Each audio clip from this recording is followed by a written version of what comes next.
मलिक अहमद खान साहब का जो इस्तदलाल है, उनका जो आर्गूमेंट है वो ये है कि अगर नवाज़ शरीफ साहब ने अपने बेटे, बेटी, भाई, समधी और अपने रिश्तेदारों को अपने गिर्द इकट्ठा कर रखा था, तो फिर इमरान खान साहब जो हैं उन्होंने भी अपने लॉयलिस्ट या अपने फ्रेंड या अपने चाहने वाले जो हैं, जिनको वो ट्रस्ट करते हैं, दोस्त जो हैं, अहबाब हैं, उनको उन्होंने पोजीशंस दे दी हैं। वो भी उनके फैसले भी दर हकीकत मेरिट पे नहीं है, मगर वो ये कह रहे हैं कि जो ब्लड रिलेशनशिप हैं और जो फ्रेंड रिलेशनशिप है वो पॉलिटिक्स में एक ही तरह के हैं। इस पर आपका क्या काउंटर आर्गुमेंट है?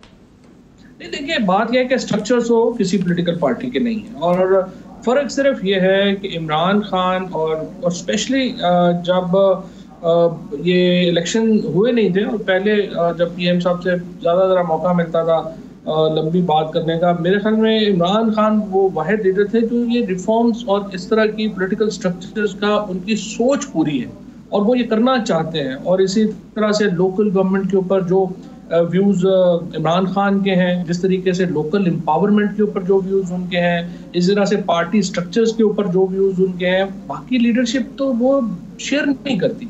और अभी तक इम्प्लीमेंटेशन में हमारी यहाँ पीटीआई भी से कमज़ोर है, वो नहीं कर सकी। और अहमद की बात इस लिहाज से जो है वो सही है कि यहाँ पे जो सारी ही पार्टीज़ का ये प्रॉब्लम है। और मैंने भी जब ये बात की थी वो मैं एक पॉलिटिकल नैरेटिव की बात कर रहा था कि जब हम ये कहते हैं कि फौज को तो बिल्कुल न्यूट्रल होना चाहिए और हम ब्रिटिश सिस्टम्स को कोट करते हैं, लेकिन अपनी पॉलिटिकल पार्टीज को हम जो है वो देसी रखना चाहते हैं, बाकी सिस्टम्स हम वैसी कर देना चाहते हैं। ये नहीं होता। या तो मेरिट बेस्ड सिस्टम आप लाएंगे पॉलिटिक्स में, या फिर आप जो है वो मेरिट बेस्ड सिस्टम नहीं होगा। ये तो नहीं कि आधा तीतर आधा बटे, लेकिन तरीके इंसाफ में पोटेंशियल है और प्राइम मिनिस्टर साहब का जो व्यूज हैं वो बड़े वाज़ेह हैं एंड आई एम श्योर कि इसमें पोटेंशियल है आगे जाने का, उसमें जाने का। जहां तक PMLN में की आप लीडरशिप का अगर आप देखें या उनका फ्यूचर देखें, वो तो अभी से तय है ना। वहाँ तो या शहबाज शरीफ साहब होंगे या मरियम नवाज होंगी, अहमद खान का या खाकान अब्बासी साहब का या किसी और का तो कोई चांस नहीं। लिहाजा आपने जो ऑप्शंस बनानी है या जो पाकिस्तान का फ्यूचर की अगर पॉलिटिकल मैप आपने देखना है, तो पाकिस्तान की पॉलिटिक्स जो है वो आप शरीफ से या जरदारी साहब से या बिलावल साहब से तो नहीं जोड़ सकते फिर, क्योंकि उनका तो व्यूज बड़े क्लियर हैं, वो तो इस तरीके से आगे जाना चाहते हैं। सो बड़े एक फ्रेमवर्क में दोबारा जो मैं आगे बात कर रहा था कि आप देखिए ये जो इस वक्त माहौल नहीं है, स्ट्रीट जिस तरीके से कॉल की है APC ने या जो आपने नवाज शरीफ साहब ने जो बात की है, उसकी एपिटाइट क्यों नहीं है? वो इसलिए नहीं है कि देखिए इस वक्त वो लोग जो कि PTI की हुकूमत के क्रिटिक हैं, जो समझते हैं कि परफॉर्मेंस अच्छी नहीं है, ये देखिए इकोनॉमी बेहतर होनी चाहिए थी, गवर्नेंस बेहतर होनी चाहिए थी, पंजाब में गवर्नमेंट जो उसको परफॉर्म करना चाहिए था, वो भी ये नहीं कहते कि हमने कोई नवाज शरीफ या जरदारी को जो है वो ले आना है। वो कहते हैं कि नहीं, इमरान खान को चाहिए ये तब्दीलियां कर ले तो उनकी परफॉर्मेंस बेहतर हो जाए। So even critics of the government, उनका भी जो अल्टरनेटिव है वो जरदारी या नवाज शरीफ नहीं है, वो इमरान खान ही है। सो इसलिए मेरा नहीं ख्याल कि इस वक्त पाकिस्तान में कोई ऐसा माहौल है जिसमें कोई एपेटाइट हो, जिसमें कोई तहरीक की, और फिर ना मॉरल करेंसी है अपोजिशन के पास कि जिसमें वो लोग इकट्ठे कर सके। लिहाजा आपने देखा है कि ये जो APC के अंदर जो तहरीक की बात हुई है, ये शुरू होने से पहले ख़त्म हो गई है। आज ही लोग और पार्टियां वजाहतें देते फिर रहे हैं कि हमें तो नहीं पता था नवाज शरीफ ने ये बात की है या नवाज शरीफ की सोच क्या है। और फिर नवाज शरीफ साहब की सोच का जो इजहार है वो तो उन 11 नुकात में भी नहीं हुआ जो कि APC ने बाद में जो है वो जारी किए हैं, वो भी उनसे बहुत दूर खड़े हैं। लिहाजा ओवरऑल मैं समझता हूँ कि पाकिस्तान की पॉलिटिक्स में कोई बड़ा भौचाल जो है वो APC पैदा नहीं कर सकी है, और अगले 1-2 दिनों में आप देखेंगे ये डिस्कशन से भी बाहर हो जाएगी।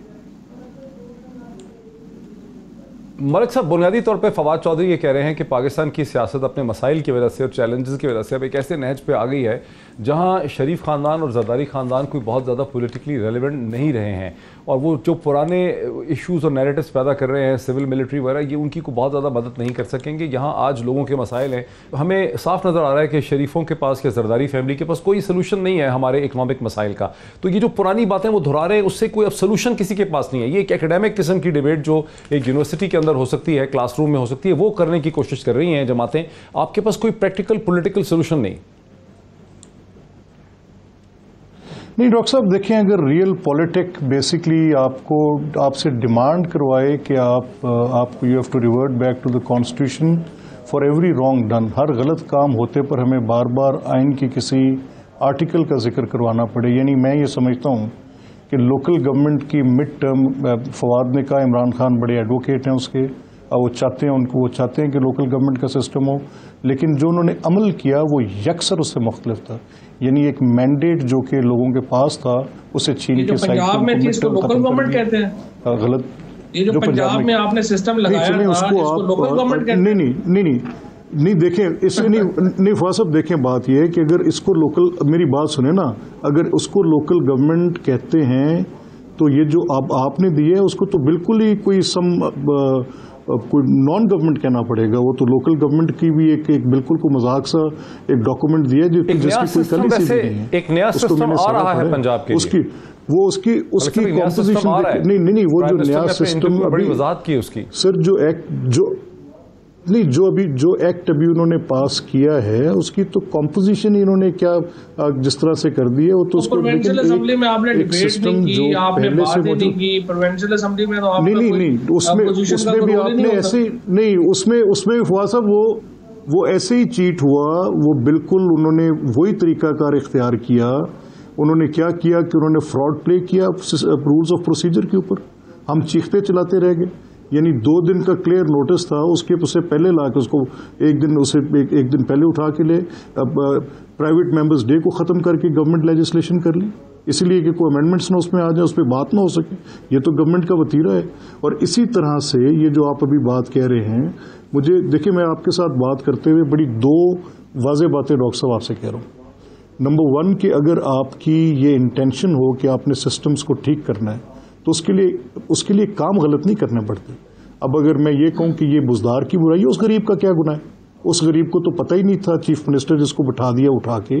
अगर यहाँ पे इमरान खान को अपनी पॉलिटिकल पार्टी में से मैं बात क्या कर रहा हूँ, इमरान खान को शाह महमूद कुरैशी की चीफ मिनिस्टरशिप से डर था, इसलिए उसको नहीं बनाया।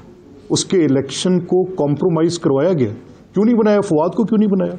इसलिए कि इसकी कॉम्पिटेंस थी, ओवरशैडो कर सकती थी किसी चीज पे। जब इतने फियर फैक्टर्स के अंदर रह के आप अपनी बात को लेकर जाएंगे तो फिर बुजदार जैसे प्रोडक्ट ही निकलेंगे। और वो क्या निकलेंगे फिर? आप 12 करोड़ लोगों को किस रहमो करम पे छोड़ देंगे? मुझे तकल्लुफ है कुछ बात करते हुए। ऑब्वियसली एक आप बैठे हैं, एक फवाद साहब बैठे हैं, शायद मैं उस तरह से एक हार्ड लाइन बात आपके साथ करके नहीं उठ सकता। अच्छा, थोड़ा सा अब मैं वाइंड अप करूँ ना। Last set of question Fawad साहब, क्या ये कहा जा सकता है कि ऑपोजिशन की एपीसी ने कमाल महारत और इंटेलिजेंस के साथ एक तलवार आपकी सर पे, पीटीआई की हुकूमत के सर पे लटका दी है, ये कह के कि अक्टूबर से तो हम ये करेंगे, फिर 1 जनवरी से हम लॉन्ग मार्च करेंगे, फिर ये करेंगे, फिर वो करेंगे, और वो अपने आप को रेलेवेंट रखना चाहते हैं मीडिया के सामने, आवाम के सामने, ताकि 3 साल पूरे हो जाएं अगस्त 2021 में। उसके बाद वो असल में जब उनको लगेगा कि इकॉनमी भी थोड़ी बेहतर हो गई है, फिर वो आपकी हुकूमत को धक्का मारकर फिर कोई काम शुरू करेंगे। इस वक्त वो सीरियस नहीं है, इस वक्त वो सिर्फ न्यूज़ एजेंडा में रेलेवेंट रहने के लिए, आवाम के सामने रेलेवेंट रहने के लिए ये एक्रोबैटिक्स कर रहे हैं। नहीं, ये बात आपकी ठीक है। और उन्होंने बेसिकली तो जो मीडिया स्पेस है वो गेन करने की जो कोशिश की है और वो उसमें कामयाबी भी हुई है, क्योंकि दरपेश शिकस्त हो रही थी। फैटफ के लॉ में उनको जो है वो हजीमत का सामना करना पड़ा। उससे पहले जो लेजिस्लेशन हुई उसमें उनको हजीमत का सामना करना पड़ा। तो जाहिर है कि मामलात जो हैं वो उतने अच्छे तो नहीं हैं जितने कि अपोजिशन समझती थी अभी भी। लेकिन देखिए, ये अगर नवाज शरीफ साहब की तकरीर ना होती तो मेरा ये ख्याल है कि वो एक फिर भी गुजारा लायक एक चीज़ जो है वो कर गए थे। और ठीक आपकी बात है, मीडिया में रह जाना था। लेकिन अब नवाज शरीफ की स्पीच ने बड़ा एक उनके लिए चैलेंज खड़ा कर दिया है, क्योंकि देखिए ना, मुस्लिम लीग नून जो है वो बुनियादी तौर के ऊपर कभी भी इस तरह से एंटी इस्टेब्लिशमेंट की तो वो पार्टी नहीं है। और इसमें ज़्यादातर मजमुआ है इलेक्टेबल्स का। अब ये जो सारे इलेक्टेबल्स हैं, इनको एक शौक में चले गए हैं कि ये जो तमाम इदारों को, जुडिशरी को, फौज को, इलेक्शन कमीशन को नवाज शरीफ टेक ऑन करना चाहते हैं, तो हम उनका साथ कैसे दें। अभी तो ये उन्होंने अकलमंदी की कि इनको इस्तीफों के ऊपर नहीं आए। आप देखिए, पीटीआई अपने अरूज के ऊपर थी और उन्होंने इस्तीफे लेने की कोशिश की और वो लोगों से इस्तीफे नहीं ले सके। अब ये जो लो है पीएमएलएन, पीपल्स पार्टी, तो सवाल की तरफ है। इनके साथ अगर ये इस्तीफे मांगते हैं तो जो 4 लोग जो असम्बलियों के अंदर है उन्होंने इस्तीफे से इनकार नहीं, उन्होंने उनसे भी हाथ धो देना था। लिहाजा फिलहाल अपोजिशन अपनी सियासत की तलाश में है और ये एपीसी भी उसी एक तलाश का आप समझिए कि एक बहाना थी।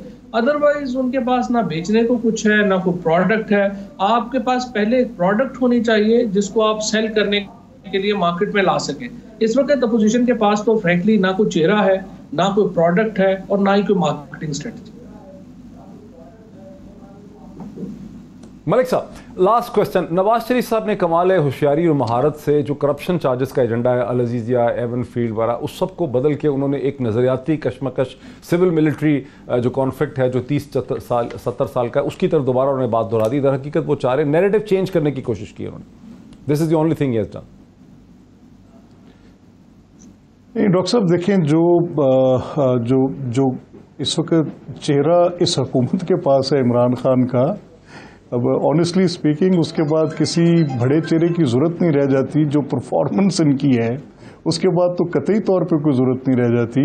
और इस वक्त जो एक पब्लिक की मुझे वैसे तो ये यकीन है कि फवाद का पल्स पे हाथ ज़रूर होगा, लेकिन ऑनेस्टली स्पीकिंग इतनी ओवरवेलमिंग और एक जो इस वक्त गवर्नमेंट के ख़िलाफ़ एक पूरी जो फ़िज़ा है, उसमें सिर्फ देर इस चीज़ की है कि ये जो अभी ऑपोजिशन पार्टीज़ फिर भी समहाउ चाहती थी कि शायद कहीं सैनिटी प्रिवेल करे, शायद ये गवर्नमेंट अपने इस जो फाशिस्ट इनकी टेंडेंसी है वो उससे थोड़ा सा पीछे हटें, कोई जमहूरी बात कर लें, कोई प्राइम मिनिस्टर जो वादे वईद करके लोगों के साथ जो पब्लिक के साथ इनकी रॉन्ग प्लेजेस थी, जिसकी बुनियाद पर ये सारा एक टॉल क्लेम्स करते हुए आए कि जी इतनी नौकरियां, इतने घर, पता नहीं क्या क्या, God knows what this is, ये सारी बातें करी। लेकिन अब एक चीज़ तो एक्सपोज हुई कि ये सारा जो था एक जो टोटल एक शराब था, धोखा था, किसी किस्म की इनमें ये सलाहियत नहीं है। तो इनकी कारकर्दगी की मौजूदगी में कुछ और मजीद करने की ज़रूरत नहीं।